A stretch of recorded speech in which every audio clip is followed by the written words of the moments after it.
Ladies and gentlemen, please do not misunderstand the small biography of what I am. So it's only for you to know that I have my background as a pattern model making, and I'm not an economist, but I know a lot about economy. So my background is that I own my own factory for 26 years. From 4,000 square foot of rented space, in 3 years later I had to buy the building I was in, one in the back, connecting together for a total of 11,800 square foot. 7 years from the beginning, from 1972, in 1979, I moved to a building in Hauppauge, Long Island, 315 Oser Avenue. The name of the company was Arestes Place. After that, in 1989, I purchased 5.5 acres of land in Ormond Beach, Florida, 14 Sunshine Boulevard. You can check on that. I'm not trying to show off, please, don't misunderstand me. I'm just giving you my background because with my accent it's deceiving. Maybe I show a face that I don't know what I'm talking about. I do know what I'm talking about. And what I'm talking about to you is the economy in America. We are doing totally the opposite of what we have to do in order to help the economy. We are hurting with the behavior of the government. So in that case, we totally blame government 100%. Starting with Bush, that put aside $700 billion. That money was given to companies that started the problem in first place. Fannie Mae, Freddie Mac, insurance companies, banking industry. What happened to that money? Not many people know where that money went. Why? Because it's not accountability for the government. There's no one following through what is really happening. We found out that billions went to Europe because the bank's supposed to owe some money to Europe. Or they went to $500,000 in a party. A party. Out of our money.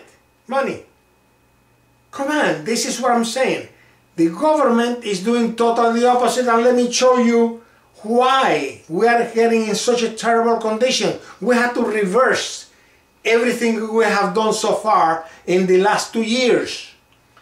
For instance, US a population of $330 million. Million people, I'm sorry. Population of 330 million. Out of that population, suppose 10% of that population is government. Government. 90% is us, we the people. Alright? Now, what happens when the government takes another 5% of the population and add it to the government, increasing the government?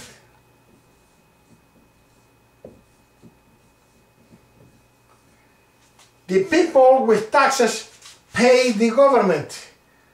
The more you increase the government, the more taxes have to be charged to the people to compensate for the government.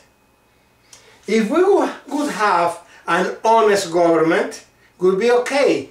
That money, instead of spending it, that money could be like an investment in people with brain to solve the problem.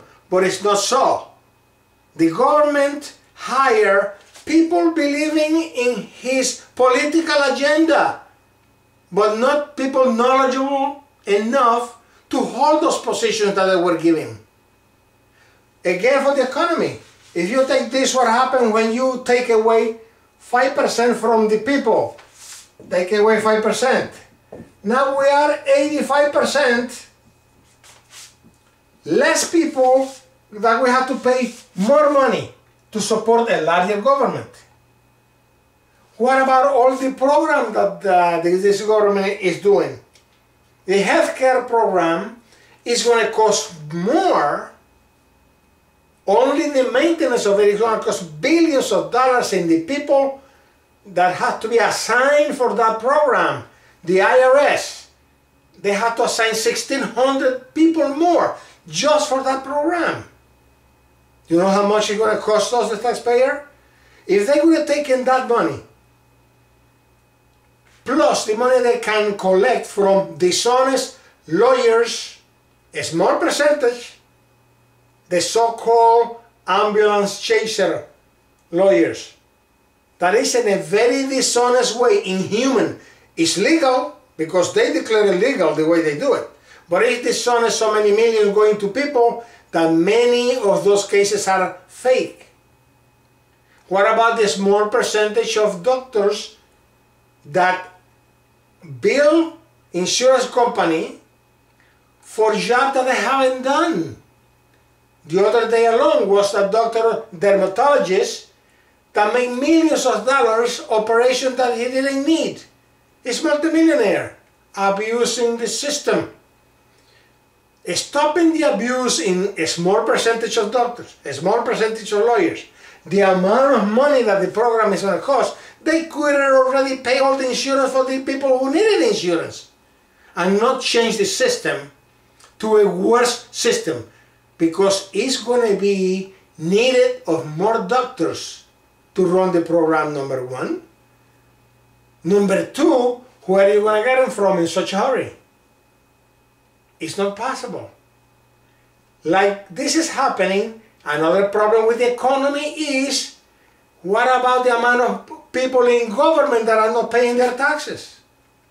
Do you know that Janet Napolitano alone, her group alone, owes $37 million in taxes to the IRS? How come the IRS don't get after them? And like that, how many other people in government not paying their taxes? So we the people have to get more taxes paid to the government for their dishonesty, not only for their jobs, not only for their salaries that are outrageously high that they don't deserve, their vacations, their benefits. What about Nancy Pelosi? She makes $217,000 a year in salary alone. All right? That's 5 times what the average family income is in America, in which the family, 2 individuals work most of the time, husband and wife, while Nancy Pelosi alone is making 5 times that amount. But that doesn't stop there. What about the millions of dollars the airplane cost for Nancy Pelosi to go back and forth from Washington to California? Millions of dollars. It's not only the gas that she spent. What about security? What about the pilot? What about the maintenance of the plane? That certain amount of hours the engine had to be overhauled. This is inconceivable. And they claim that they care about us? I'm sorry. How could they care about us when in 2009 they increased their salary for 2010, 2011, while millions of people were losing their jobs? Millions of people were cutting their income 20% with a 4-day week instead of 5. Millions of people cutting their salaries 10% to save the companies that they work for from bankruptcy. America, wake up! We're being totally destroyed 100% by the government. The people are today slaves of the government. Please, don't get me wrong. I experienced dictatorship. I experienced communism in Cuba, because I went back to Cuba when Castro took power, because I was a Castro believer. In 3 months being there, I realized that he was communist. My child that was born here went with me 8 months of age. I told my grandfather, no, I'm out of here because this is communism. I have that experience.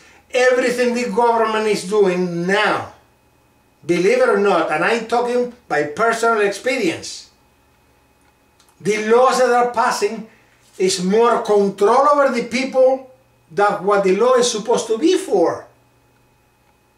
I'm telling you about personal experience. I'm not telling you about what I hear in the news, the comments of this or comments of that. Obama is driving America into a communist system. You don't have to believe me. What about all his cabinet? Everybody named in the cabinet is because they believe in what he believes, not because they are capable of running the position that they are giving. The same thing with the SARS. They are given the position by their personal belief. Alright? Mark Lloyd, in charge of the FCC. Communist by his own speeches. Not that I say so. Alright? Open up your eyes, America, because we are in very deep trouble and you don't see it, and I don't blame you for not seeing it because you don't have the experience I have. Okay, God bless you all, and I hope that you open your eyes and see what is really going on in America and make up your mind. Please, you want to compare what is happening in Cuba after 51 years of communism, Venezuela after 11 years of communism. Government total control of the people is what is happening in America today with all the laws. God bless you all again, and I'll see you some other time. Thank you.